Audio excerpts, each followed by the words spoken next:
All right, perfect. Well, good evening, everyone. We're a small but mighty crew today, so hopefully, everyone feels free to have lots of questions. Thank you for taking the time to be here tonight, especially on a day where the weather is so lovely. Tonight is especially exciting because it's our final session of Boost Camp. Thank you to everyone, especially Melissa, you've been here with us from the start. And thank you to SUDF for supporting this program and also the $15 meal stipends available for live attendance. So our speaker tonight is a KDC board member and is here to talk about marketing your cooperative event advantage. I'll give a very quick introduction and let Audrey jump in. But Audrey Broomfield works as a marketing specialist for the state of Maryland. She's responsible for Maryland's Best Agriculture Program, which seeks to increase the consumption of Maryland agricultural products. Audrey, I'll let you go ahead and take it from here. So welcome. So I'm gonna try and talk about marketing your cooperative advantage today. Feel free to stop me at any point if you have any questions, and we'll get right into it. So a little background about marketing to start us off. We have the traditional marketing mix. So they're the 4 Ps.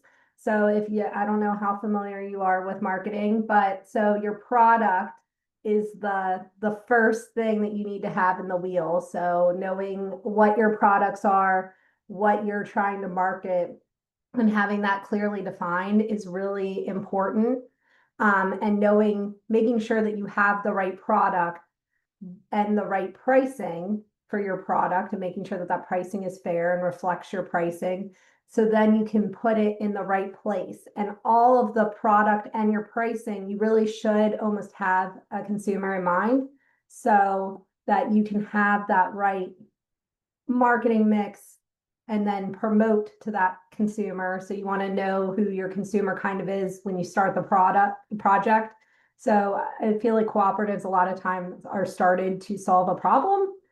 And so kind of knowing all of that will kind of start and determine your business. So that being said, today in the marketing world, I'm sure we all know it's very noisy out there. Consumers are being reached all in all different ways. And so they might be scrolling their phone while also watching TV, and they might also be listening to something all at the same time. So with all that noise out there, it can be really difficult to make your product and your cooperative and business stand out. So how do you stand out, and what makes your organization unique? So some things that are setting cooperatives apart from the crowd. Your ideas of shared ownership. So the fact that the members are empowering and making those decisions as a group is something that could be very advantageous and really speak to people. And the fact that there's more ethical and transparent business practices. That is something that can be a positive. Community and ethical values. So the fact that you're making community impacts and that you're kind of encouraging sustainability through environmental protection or social justice might be something that you're really focused on. And then the idea of people first, because you guys are a cooperative, so you guys have member benefits, maybe equitable opportunities for all your members. So that's really something that you guys can leverage to your best abilities. You can also use some marketing ideas to strengthen your brand. So you could look at collaborating with like-minded organizations. I don't know if you guys have thought about collaborating. Melissa, I don't know if you want to share it all since it's. We're collaborating with Meadville Independent Business Association and then Meadville MCRC. Meadville, Autumn, help me here. MCRC, Meadville Community Redevelopment. Yep, Revitalization Corporation. Yes. And just other community organizations as needs come up as they learn who we are. All interconnected. Because we're primarily, right now, we're in Meadville. even though our name has Northwest Pennsylvania in it. We're starting in Meadville, focused on Meadville. And we go to other meetings as board members for potential collaboration. All right, perfect. And collaborating in marketing as well, like using and whenever possible, their voice and maybe their like they can repost your social media posts or share your messaging. And so trying to grow that net, and you can do the same for them where it makes sense, but also being protective and making sure that when you're making those collaborations and those partnerships that messaging is truly reflective of your brand. So, because you want to be protective of your brand and your product and your business. And so you want to make sure that you're making those partnerships and that you're always thinking about, because it's really easy nowadays. You can find influencers or all kinds of stuff to like talk about to partner with, but it's really important to make those something else to think about is building loyalty through your member engagement. So member to member referrals if you are in a membership type business. And you can do that through offering incentive programs. And it can also, you can highlight your community impact that you have, and if you have any sustainability components. And you can use that to try and also highlight and drive member engagement and member loyalty.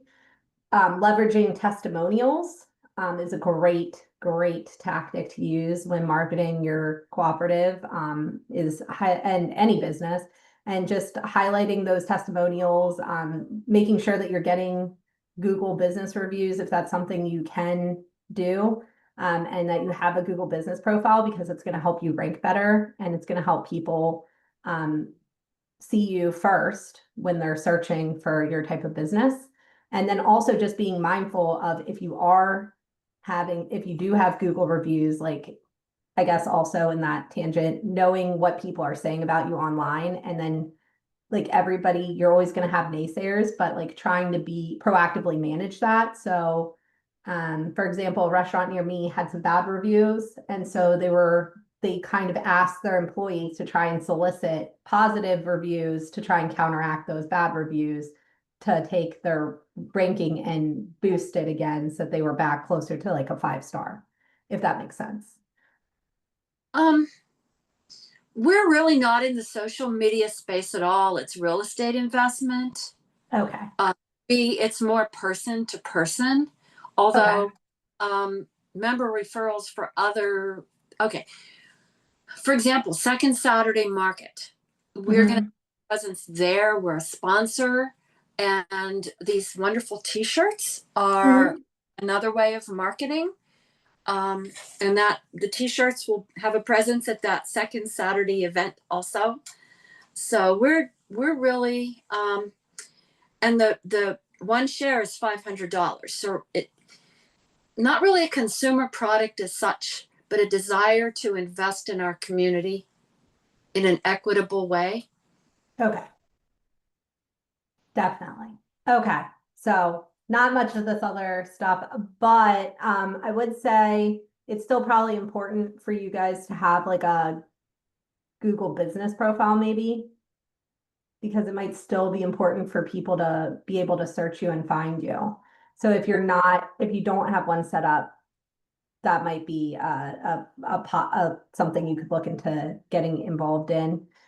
And then and maybe also those testimonials might also be important, because you could have somebody who's really and even if you just feature them, do you have a website?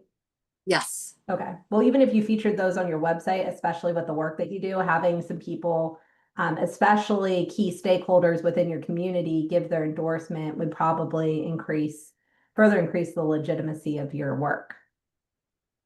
Thank you.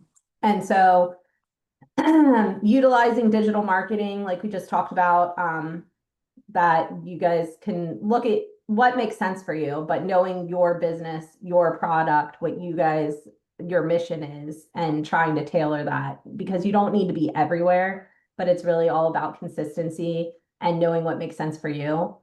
And then really making sure that you're consistent on, if you are on Google Business or your website, making sure that it's up to date, and also being mindful of your time, and that that's not your first priority of business. And so just working on that. And making sure that you don't overextend yourself, because I see that happen a lot, especially for smaller organizations, is they're trying to be everywhere and they're not doing any of it very effectively. And then focusing on niche markets, which it sounds like you're already doing with your Saturday market, and trying to get out there, and that's really cool. And knowing where, it sounds like you really know where your audience is. So some business milestones and looking at that with marketing. So when your business starts, some key points in marketing would maybe be, well, your business already started, but looking at your logo, products, name, and setting up your website, but then deciding where you want to be, and doing key evaluations every few years and looking at where you want to be growing. And so that could be looking at platforms, keywords, et cetera, to gain your audience. So doing a website audit, seeing how your website is performing. And we could chat offline and I could give you some good resources if that's something you're interested in doing that are free. And you can look at what is your competition doing? I don't know, with your particular cooperative, I don't know that there is competition, but if there was, it's always important to look at what your competitors are doing, and then trying to be in that space. And I don't want to say copy them, but you want to be doing what they're doing, but better. And that's especially important now with SEO and doing keywords and Googling yourself, seeing where you end up on the page, and then looking at topics that you want to be known for. So if you want to be known for community redevelopment, Google community redevelopment and look at what's coming up. And then thinking about how you might be able to create some content on your website that you own to help you qualify for those types of keywords. And just thinking about the path that your potential customer, or in this case, your shareholder, might take to get to you if they were to be looking online, and trying to make sure that you're in that space so that it's easier for them to find you. And then, so you'll do some of that research, start putting it into action, and by creating the content. It's really important to be protective of your brand again, and make sure that everything that you're putting out there has a consistent voice, which might be easier because it is your voice, but just if you do grow and expand, or if you have an intern, just making sure that you're protective and make sure that it all sounds authentic to you. And then always coming back, making a closed loop and evaluating. So making sure that you set key metrics that you're looking at. So, and you should really decide those for yourself. Everybody's key metrics are different. So maybe for you, it's, I want to get 10 new shareholders by the end of the year, or I want to increase my web traffic by 200 people. And some of that might be based off of each other, because maybe your real end goal is that you want 10 new shareholders, but you have looked and you know that you need to talk to, I don't know, 100 people to get those 10 shareholders. And so you have all this data that all feeds back to each other to try and help you evaluate. And then if it is working, that's awesome, and keep building on that. If it's not working, then going back and looking at why it might not be working. So maybe you built out the content and people are going there, but they're not really engaged. And so then you could look at, potentially for you, maybe your website is a little slow, maybe it's too image heavy, maybe the content isn't resonating. And that's when maybe you want to have ask maybe some of your core audience and say, hey, ask them to go on, check it out, give you some feedback or something to that effect. And some of it might be really obvious, because and sometimes it just doesn't resonate with the audience and it's not authentic. And so you just really have to be careful, especially if you're spending putting any dollars behind it with like any digital marketing. It's really important to drive people pretty directly to what you're promoting and advertising. So don't dump them at the front of your site. Like if you're doing something about like help with community sustainability and you're promoting that on social or in a digital way, and then you dump them at the front of your site and they have to look for it, chances are they're just going to get frustrated and leave immediately. So you should really make sure that if you're doing something like that, take them directly through to the page that is speaking, like to your article that you wrote about how your organization is working on community redevelopment and how they can be a part of this greater goal, and all they have to do is X, Y, and Z. If that makes sense.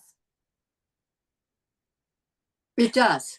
We don't do digital marketing as such on Facebook or anything like that, but there are probably opportunities, especially because we partner with other organizations in the community development space, and Autumn probably can speak to that better than I can.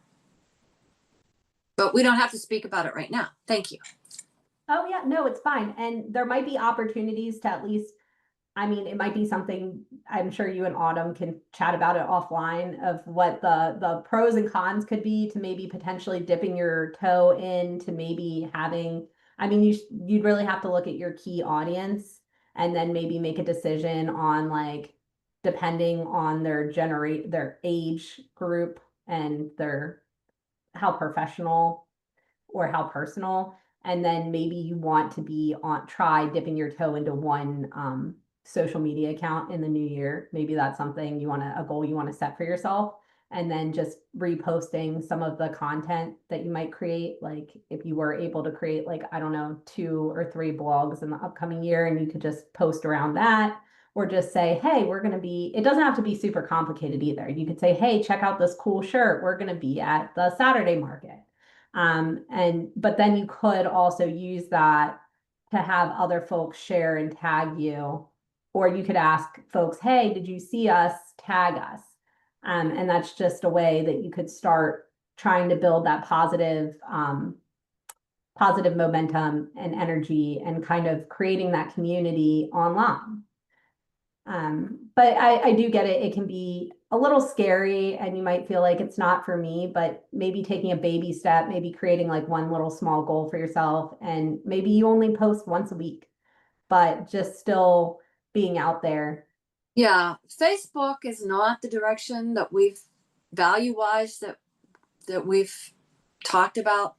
LinkedIn is actually more in line with our values and our shareholders. And we do have some money for marketing. We've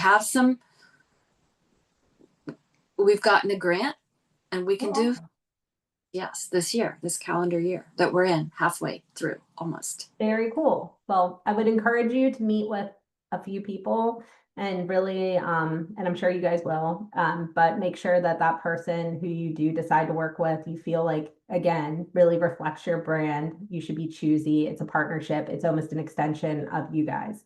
And so you just really want to make sure that that person is going to be creating materials that are going to feel like your company. Because if it doesn't, it's not going to resonate well, and it's not going to come off authentically. And especially since you guys are, it seems like, really working within the community, you don't want people to be like, oh, well, that doesn't really feel like what I know, and then get turned off. And then I guess, do we have any more questions? This went really quickly. I'm sorry, guys. No, we are really, well, we have Autumn with KDC. I feel really good about this because we're on the right track. And then we are starting, please ignore the cat in the background. He wants to come in the office. I feel good about this conversation and how we can do something online, because people don't know who we are. And if they Google us, we want them to get connected with us. Exactly. And I mean, it doesn't, like I said, it doesn't really have to be hard. I feel like you can make it into your own personal Goliath. And so being able to take those little smaller steps and take those bite-sized chunks out of a bigger goal makes it more achievable and really will probably leave you feeling a lot more confident and feeling like you want to do more and empowered to do more. And then I would just say, as also trying to create a sustainability plan for like when you do the marketing, that way you can kind of see, and a good marketer should help you guys with that and trying to see like what things can you just creates that maybe you can like auto tune. So like creating like those brand standards if you don't already have them, like these are our colors, this is our logo. And then like that way you can because you can even set up your Canva if you have one, or I don't know what you're using for your marketing stuff, but you can even set that up. So then after you decide on these decisions, and these are our fonts, then you can just have those set up in Canva and you'll know them, and it'll make it a lot easier for you to create stuff and then more recognizable, because when people see it out, they'll be like, oh, I know, I recognize that brand. Which is also very important. But I would just say like, and having them almost like help you, because they can probably like, if you do decide to be on LinkedIn, they might say, oh, I've found best practice is to post 2 days a week at this time and this time. And I feel like, so taking those notes and then saving them and using that to help you build out in the future, because like I know a lot of all of us are working with limited marketing budgets, and sometimes with like grants, like there's an end date. And so being able to kind of use that to extend the life set's not like, I mean, ideally, hopefully they're able to grow your business so much that then you can hire them, but also being realistic and trying to learn more for yourself as well. Oh, there's Noemi. Hi, Noemi. Hey, I've been listening mostly, and I just wanted to say how much I appreciate you're giving this like very up to the minute, like this is the landscape now for marketing, like back 100 years ago, I took a marketing class in grad school. Like there wasn't all this LinkedIn and Instagram and so yeah, it's great to have your advice with like what the tools are now. Yeah. And also just trying to be again realistic, because like I attended there's like also I would say there's tons of free stuff out there on the internet that you can find. Like so today I did a social vibes lunchtime chat, and it's all social media. But a lot of these bigger companies that they're talking to have a lot of people that work just in their social media marketing department. And so, I mean, it's important to take it with a grain of sand, but sometimes they bring up good stuff. Like, I am always really hard on myself about we're always trying to create new content, content. It's almost exhausting. And especially the smaller your business or your small cooperative. And so they said, reuse that content, wait a month or two, and then repost it. And they're like, because maybe it didn't do well the first time, but that means nobody saw it the first time. And maybe people did see it, but will they remember it? Probably not. And they're like, and if they do, then you know that you have like a true, like somebody who's really involved with your brand if they call you out and said, hey, you posted that 2 months ago. So that I found really valuable, because it's like, you know what? Why are we always trying to create new content? Although I will say it is great to create new content. But Thank you. Yeah, go ahead, Melissa. Sorry. Oh, that makes sense. Everything that, yeah, pulling these things all together that we've already created. mm-hmm. Yeah. Audrey. Oh, sorry. I was going to ask a question about like and maybe you covered this already, but like showing up at other people's events or like sort of having partnerships, like if somebody's got a platform or a following, having them invite you or, you know, be able to spread your message through people that Exactly. already have an audience. Yes, definitely. And I did say, I did caution, make sure you're protective and choosy and make sure you pick people who have like a like-minded Mm. audience and they have their brands align with yours and their values align with yours to make sure like we're not just friends with anybody. So why should your business be just friends with anybody? So, but it is a great way to kind of strengthen your message is to like go on the road together and empower each other and it spread each other's messages.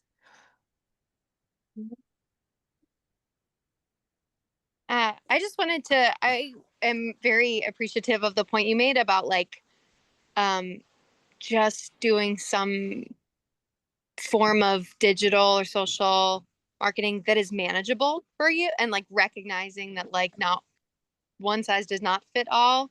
Um, Melissa and I are part of the same co-op, right? Which is yeah, so why we're talking like this. But you know, the investment co-op that we're part of, like we have a Facebook page and it wasn't a strategy to not post. It's just like nobody's doing it. Like no, like we don't have anyone to do that, and that hasn't like yeah risen to the top in terms of priority. So anyway, I'm just like from this, I'm like, oh, like we could just set an expectation where we're just posting once a week. And that's such an easy ask to make of a member, not like manage our social media accounts. That's like a lot, but it's just like post once a week on Facebook or 2 or 3 blog posts a year. Like, and that's, you know, like just every few months. And like, we'll just share that on our LinkedIn or, you know, which I don't even think we have a LinkedIn, but you We make have Melissa is like, oh yeah, we should probably have a LinkedIn. Yeah, but that's honestly perfect. And like when you make it manageable like that, especially like if you're a board supported co-op or you have like people who are helping out, then maybe one of them posts one week and one of them posts the next week. And then it's really like one person is posting once a month, which hopefully we can all do because I know I personally post way too much about my dogs, my personal life. So, so I feel like one post for business makes it a lot easier. yeah. Yeah. Thank you, because it's pulling together what we already have. And then LinkedIn is not a big additional thing. It's going to take, I mean, you can connect the same things. You can make, yeah.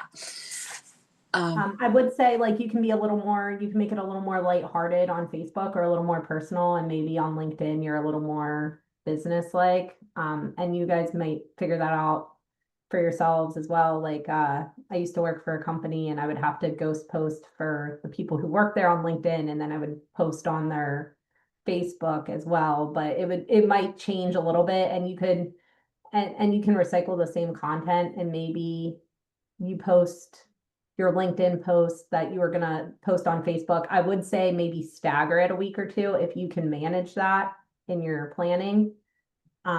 So maybe if you share this content on LinkedIn, you might share it on the first week of the month, and then you might post it on Facebook the last week of the month. So We can that, do content on LinkedIn can be the serious part, and content on Facebook can be the fun part, like a photo of our shirts that have our logo on it in front of the mural that the same artist created, that's on the side of the building that we own, light and breezy. It's just, exactly. yeah. And we have a working board. I mean, the board members work together and we do things based on what our strengths are. We can pull it together. We've got so many pieces. We don't need to add very many more pieces. The grant will allow us to have updated printed material and other things we can design for sustainability as far as marketing sustainability. Sounds like you guys are on the right track. Yeah, we are. Thank you. And Audrey, actually, also just to question a slightly different direction. I really appreciated, like Autumn and others have said, like your discussion of capacity. Out of curiosity, what would you recommend for like co-ops or small businesses that just don't feel like they have the capacity? Like, I see so many like old Facebook or Instagram, or especially like blue sky pages that were really active at one point, but now they're just sitting silent. Like, is there a danger to just leaving those empty? Like, should those be taken down, or is it good just to have something that shows up in a search engine? I mean, so it might be good to at least go and claim. Um, like I think like sometimes, especially at the department, we've been a little shy to hop on a page, and so then maybe we're like at Maryland's Best Ag 1 because we're not the we did. I'm like, who's claiming these?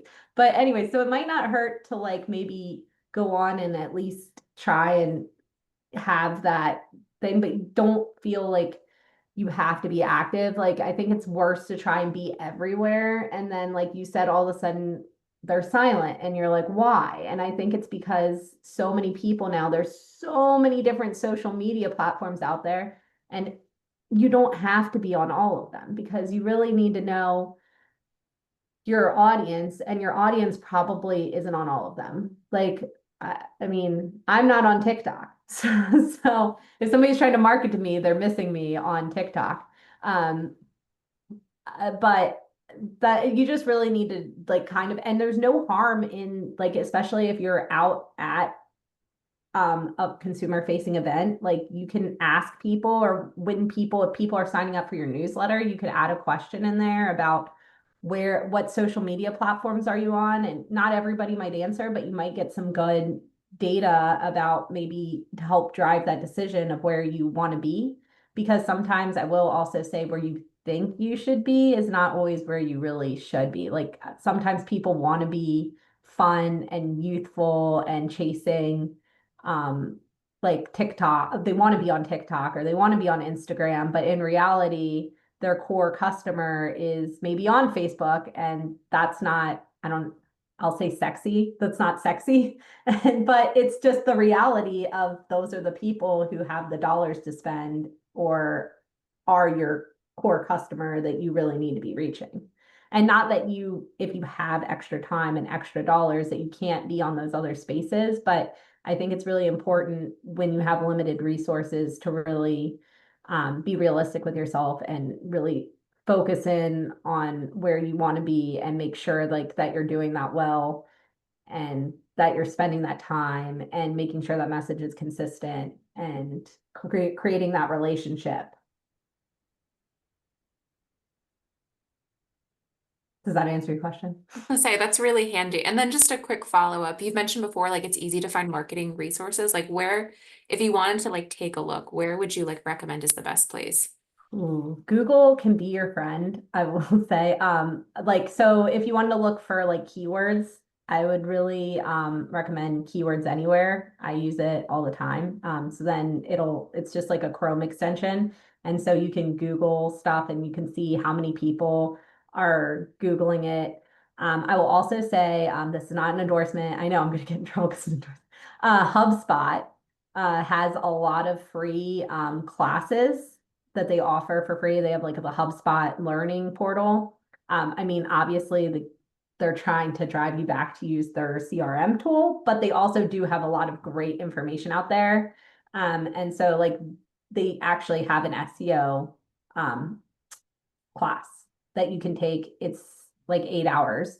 And so you can go through and learn about like once you have your keyword plugin, you can go in and do like the deep dive and learn about like long-tailed keywords and the main keyword. I mean, you can really get into the weeds, but basically it's that like at the top, that word has more search volume and it might cost money to be at the top of the page, depending on your search. And so sometimes by refining it just a little bit, adding in an extra word, you can make it more realistic that you could actually qualify for that keyword.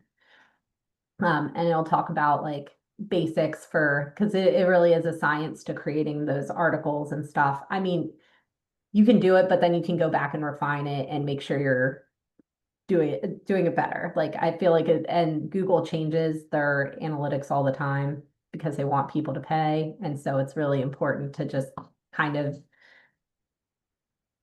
for fresh. I'm trying to think what else. I cannot think of it off the top of my head, but I do use I think it's SEMrush, SEMrush does a nice website rater ranking tool. They will spam you with emails, but they will also send you. That's how I actually knew our website went down a week or two ago before I really knew it went down, because they sent me a thing and said we couldn't rank your website this week. And I was like, oh, that's not good. But they'll tell you, like, they'll rank your speed. They'll talk about, like, maybe your photos are too large, or you need a small JavaScript plugin. It'll tell you all this stuff that you can do to optimize your website to be more friendly for traffic. But again, I will say, making sure that, like, your goals are, like, that you stick to your goals and manage and do what you can do, because, like, you might not be able to afford to do everything that it's going to tell you to do, but then also, like, looking at whether it actually is affecting your web traffic. And then something else you could look into, if you once you really get into stuff, and this might be a little too advanced for right now, but maybe a year or two goal would be looking into UTM codes with your Google Analytics, because eventually the goal would be that you can put in these codes now that will track, and you can see where your traffic is coming from, or like what they're clicking on to get there. So you could look at your website traffic, and if you're running a Facebook ad and you want to, or a LinkedIn ad, and you want to see how much traffic it's driving to your website, you could use a special tracking code for your link, and then it'll tell you how many people clicked on it. So then you can kind of see more of the life cycle of the person online. So like if it's coming from Pittsburgh, or if it's coming from Meadville, or if it's coming from Erie, you mean like that? Or from the west? Well, that you can see from Google Analytics. Okay. So if you don't have Google Analytics, you should get Google Analytics. Okay. That will give you the basic locations of people. This will be if you decide, like, I don't think it's a goal for right now, but maybe in a year or two, you might want to see where you're getting your referrals from.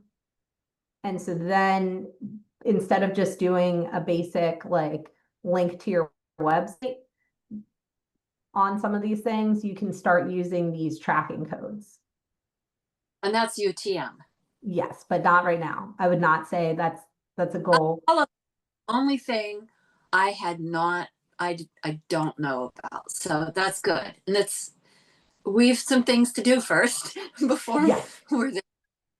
I was like, I don't think it's a top of line goal, but eventually, especially if you're paying for marketing, it can be nice to see if that's really working and if it's worth the dollars that you're spending on it, especially online. Thank you. Yeah. I'm taking.